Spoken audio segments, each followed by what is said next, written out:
สบายดีท่านผู้ชมติดตามข่าวต่างประเทศในมื้อนี้ก็มีหลากหลายข้อมูลข่าวสารเหตุการณ์ต่างๆที่เกิดขึ้นอยู่ต่างประเทศมานำเสนอให้ท่านได้รับชมและทำอิดนี้เฮามาติดตามกันที่ข่าวไขเวทีป่าไสเสียงซานปักกิ่งครั้งที่12ไขเวทีป่าไสเสียงซานปักกิ่งครั้งที่12ได้ไขขึ้นอยู่ปักกิ่งประเทศจีน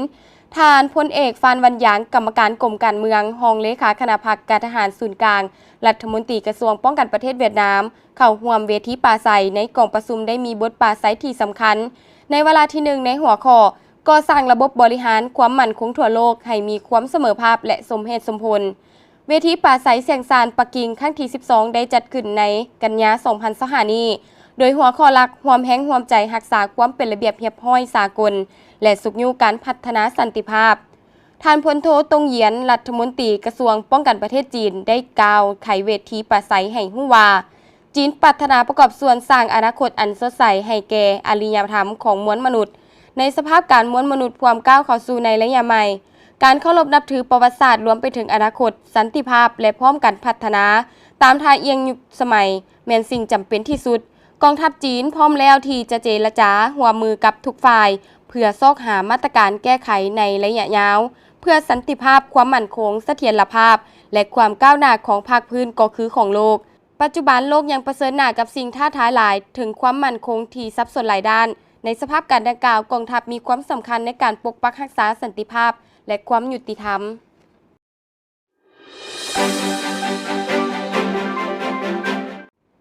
และข่าวนี้มาต่อกันทีมาติดตามจีนญี่ปุ่นและสาธารณรัฐเกาหลีได้เป็นเอกภาพร่วมมือกันในการรับมือกับการเปลี่ยนแปลงของดินฟ้าอากาศเกี่ยวกับการรับรองเอาแผนการกระทำร่วมใน5 ปีจะมาถึง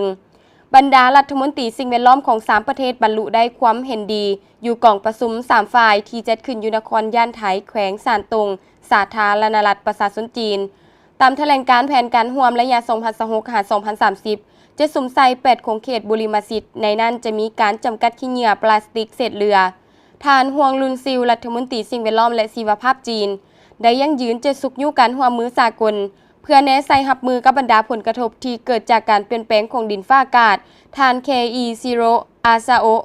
รัฐมนตรีกระทรวงสิ่งแวดล้อมให้ฮู้ว่าญี่ปุ่นจะประกอบส่วนเข้าในความพยายามรวมโดยการสนองข้อมูลการปล่อยอาพิษเหือนแก้วอย่างโปร่งใสโดยการนำใช้เทคโนโลยีวัดแทกผ่านดาวเทียมส่วนรัฐมนตรีกระทรวงสิ่งแวดล้อมสาธารณรัฐเกาหลีท่านคิมซุงฮวนก็เน้นหนักความจำเป็นที่จะต้องหันเปลี่ยนไปสู่สังคมที่ลดพรการนำใช้เสื้อไฟฟอกซิลระดับสูงสุด